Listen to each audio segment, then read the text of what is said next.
Assalamualaikum warahmatullahi wabarakatuh. Perkenalkan, kami dari kelompok 1 yang beranggotakan Farhana dan Haidra Jihan Azahra. Kami dari kelas 7U Akuntansi FEB UHAMKA. Pada kali ini kami akan mempresentasikan materi terkait tujuan dan strategi perusahaan. Memahami strategi. Setiap organisasi memiliki strategi yang berbeda-beda dan pengendalian harus disesuaikan dengan syarat strategi spesifik. Strategi yang berbeda memerlukan prioritas tugas berbeda, faktor penentu keberhasilan berbeda, keterampilan, perspektif, dan perilaku yang berbeda pula.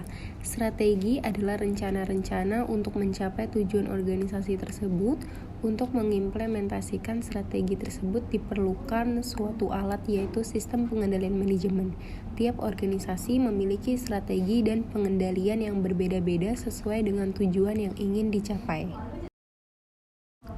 Tujuan perusahaan.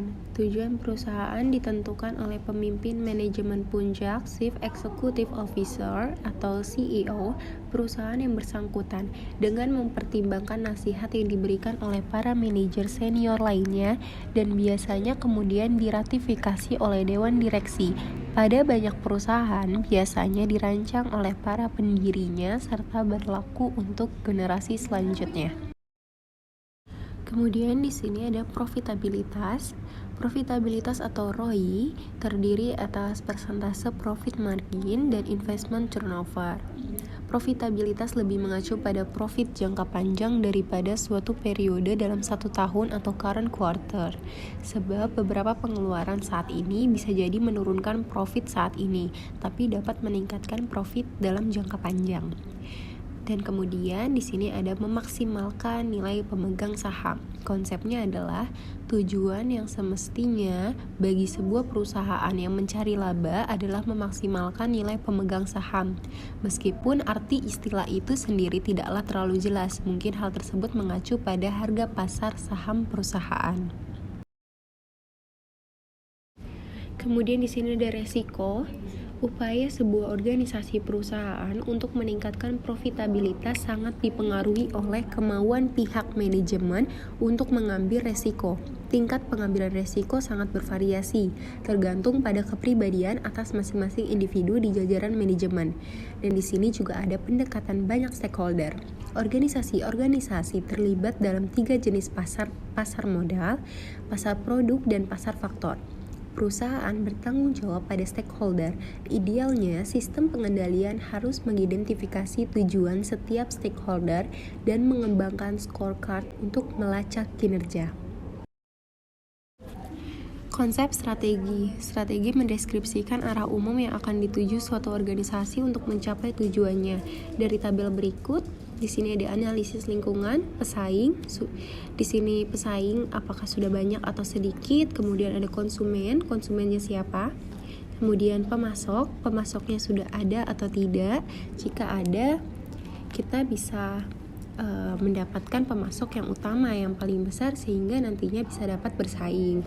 Kemudian di sini ada regulator, apakah mau mendukung atau tidak. Dan di sini ada sosial atau politik. Sosial atau politik di negara itu apakah kondusif atau tidak. Nah, ini semua diperhitungkan dalam perumusan strategi, tentu dianalisa peluang dan ancamannya. Kemudian terus analisis internal, ini keunggulan dan kelemahan.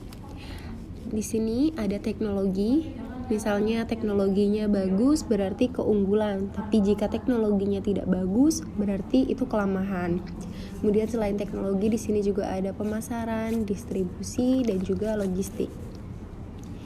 Ini dianalisis sehingga menghasilkan analisis peluang. Analisis peluang inilah yang nantinya akan dibentuk strategi perusahaan, kira-kira strategi yang mana yang cocok dengan posisi perusahaan saat ini. 2 tingkatan strategi. Strategi untuk perusahaan keseluruhan dianggap sebagai tingkatan ke-1. Kemudian strategi untuk unit bisnis dianggap sebagai tingkatan kedua. Pada tingkatan pertama atau corporate strategy, Pertanyaan dasarnya adalah yang pertama, dalam bentuk apa seharusnya perusahaan dijalankan. Kemudian yang kedua, misi apa yang harus dilakukan oleh suatu unit usaha. Dari kedua pertanyaan ini akan membantu manajemen Puncak dalam memutuskan pengelolaan sumber daya dalam masing-masing unit usaha. Kemudian pada tingkat kedua, pertanyaan dasarnya adalah bagaimana perusahaan bisa bertahan. Kemudian yang kedua, bagaimana caranya unit usaha ini mencapai misi tersebut.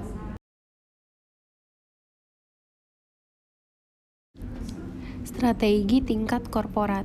Strategi korporat adalah mengenai keberadaan di tengah-tengah bauran bisnis yang tepat. Oleh karena itu, strategi korporat lebih berkenan dengan pertanyaan di mana sebaiknya bersaing dan bukannya bagaimana bersaing dalam industri tertentu.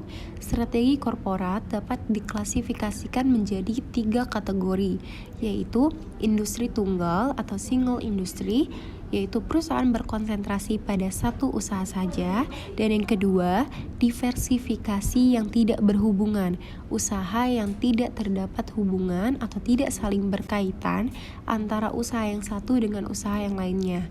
Kemudian yang ketiga, ada diversifikasi yang berhubungan, usaha yang memiliki lebih dari satu jenis industri. Implikasi dari desain sistem pengendalian, syarat perencanaan dan pengendalian perusahaan yang menggunakan strategi diversifikasi tingkat korporat begitu berbeda. Oleh karena itu, masalah kunci bagi desainer sistem pengendalian adalah bagaimana struktur dan bentuk pengendalian akan berbeda antara perusahaan dengan industri tunggal dan perusahaan dengan diversifikasi yang berhubungan ataupun perusahaan dengan diversifikasi yang tidak berhubungan. Selanjutnya ada kompetensi inti dan diversifikasi korporat. Kompetensi inti adalah kemampuan yang digunakan oleh perusahaan untuk mencapai kinerja yang lebih tinggi dan menambah nilai yang signifikan bagi pelanggan. Nah, salah satu kompetensi ini contohnya adalah Federal Express, di mana pengetahuan logistiknya. Nah, perusahaan ini menggunakan kompetensi tersebut untuk menciptakan bisnis pengiriman surat dalam waktu semalam. Sejak saat itu, perusahaan tersebut menggunakan kompetensi ini untuk memasuki bisnis di sektor baru. Misinya adalah mengelola semua logistiknya, termasuk persediaan internal untuk Laura Ashley, sebuah perusahaan kosmetik terkemuka. Selanjutnya, strategi unit bisnis. Yang pertama, misi unit bisnis. Ini merupakan gambaran dari Boston Consulting Group, yaitu matriks pembagian pertumbuhan 2x2. Yang pertama, tanda question mark ataupun tanda tanya. Di sini perusahaan baru mengalami perkenalan, di mana pangsa pasar relatif rendah, kemudian tingkat pertumbuhan pasar yang relatif tinggi. Kemudian di sebelahnya merupakan tanda bintang ataupun stars, di mana perusahaan mengalami perkembangan. Di sini pangsa pasar relatif tinggi, begitupun tingkat pertumbuhan pasar yang tinggi. Nah, di sini berarti perusahaan mengalami persaingan yang tinggi.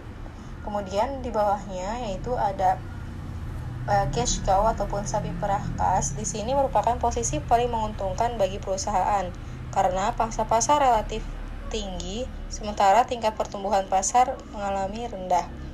Kemudian yang terakhir yaitu dogs, di mana perusahaan mengalami penurunan akibat pangsa pasar relatif rendah dan juga tingkat pertumbuhan pasar yang rendah. Karena ini, perusahaan mengalami kurangnya keuntungan ataupun profitabilitas negatif. Selanjutnya, perbedaan metodologi matriks General Electric Company dengan pendekatan BCG. Pada pendekatan BCG, menggunakan tingkat pertumbuhan industri sebagai proksi untuk daya tarik industri.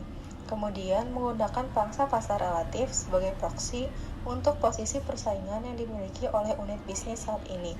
Sementara, pada metodologi matriks General Electric Company, daya tarik industri didasarkan pada penilaian tertimbang atas faktor-faktor seperti besarnya pangsa pasar, pertumbuhan pasar, penghalang untuk memasuki pangsa pasar, teknologi yang usang, dan sejenisnya. Dan kemudian menggunakan beragam faktor seperti pangsa pasar, kekuatan distribusi, dan kekuatan rekayasa untuk menilai posisi persaingan dari unit bisnis tersebut. Kemudian selanjutnya, keunggulan kompetitif unit bisnis. Yang pertama, pendekatan analisis industri. Di sini, Persaingan industri itu dijelaskan sebagai intensitas persaingan di antara para pesaing yang ada. Faktor-faktor yang mempengaruhi persaingan secara langsung antara lain pertumbuhan industri, perbedaan produk, jumlah dan keanekaragaman pesaing, tingkat biaya tetap, dan lain-lain. Kemudian selanjutnya, pembeli digambarkan sebagai daya tawar pelanggan, yaitu faktor-faktor yang mempengaruhi daya beli adalah jumlah pembeli, biaya peralihan pembeli, kemampuan pembeli untuk mengintegrasikan kembali, dampak produk dan dari unit bisnis pada biaya total pembeli, dan lain-lain. Kemudian yang ketiga, daya tawar pemasok. Faktor-faktor yang mempengaruhi kekuatan pemasok adalah jumlah pemasok, kemampuan pemasok untuk melakukan integrasi ke depan, kehadiran input substitusi, dan pentingnya volume unit bisnis bagi pemasok. Yang keempat, ancaman dari barang substitusi, di mana faktor-faktor yang mempengaruhi ancaman barang substitusi adalah harga atau kinerja relatif barang substitusi, biaya peralihan pembeli, dan kecenderungan pembeli untuk menggunakan barang substitusi. Dan yang terakhir, yaitu ancaman pendatang baru yang masuk industri. Nah, faktor-faktor yang mempengaruhi kendaraan untuk masuk ke dalam industri adalah persyaratan modal, akses terhadap saluran distribusi, skala ekonomis, diferensiasi produk, kompleksitas teknologi dari produk, dan lain-lain. Selanjutnya, keunggulan bersaing generik. Di sini kita akan menjelaskan terkait analisis rantai nilai. Rantai nilai untuk bisnis adalah seperangkat kegiatan penciptaan nilai yang menghasilkan produk dari sumber bahan mentah dasar untuk pemasok komponen pada produk penggunaan akhir pokok yang dikirim ke tangan konsumen akhir. Menurut Porter, mengklaim bahwa unit bisnis mempunyai dua cara generik untuk merespon terhadap kesempatan dalam lingkungan eksternal dan mengembangkan keunggulan kompetitif yang berkesinambungan, yaitu biaya rendah dan diferensiasi. Selanjutnya, contoh kasus. Kami menggunakan kasus 2/1, yaitu Kisco System pada buku Management Control System. Di sini pertanyaannya, bagaimana sebuah perusahaan besar yang mapan seperti General Motors menggunakan internet sebagai senjata strategis? Apakah pelajaran Kisco dapat digeneralisasikan? Jawabannya, General Motors dapat memanfaatkan internet sebagai media pengenalan perusahaan, promosi, dan pengenalan produk yang dimiliki konsumen dengan pelanggan secara global, dan mendapatkan informasi produk dan perusahaan pesaing serta manfaat lainnya. Nah, dari kegiatan GM ini dapat memberikan manfaat pada perusahaan seperti peningkatan pangsa pasar, peningkatan penjualan, peningkatan produk, dan peningkatan aspek-aspek bisnis lainnya. Pelajaran Kisco tidak sepenuhnya dapat diterapkan oleh GM karena kekuatan, peluang, kelemahan, dan ancaman tiap perusahaan berbeda-beda. Jenis produk yang dihasilkan antara Kisco dan juga GM berbeda. Produk GM tidak dapat dikirimkan melalui internet seperti halnya Kisco.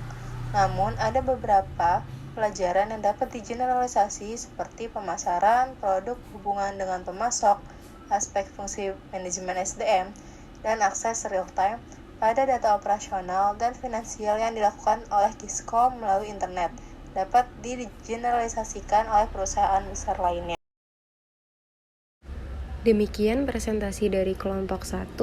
Kurang lebihnya mohon maaf. Wabillahi taufiq wal hidayah. Wassalamualaikum warahmatullahi wabarakatuh.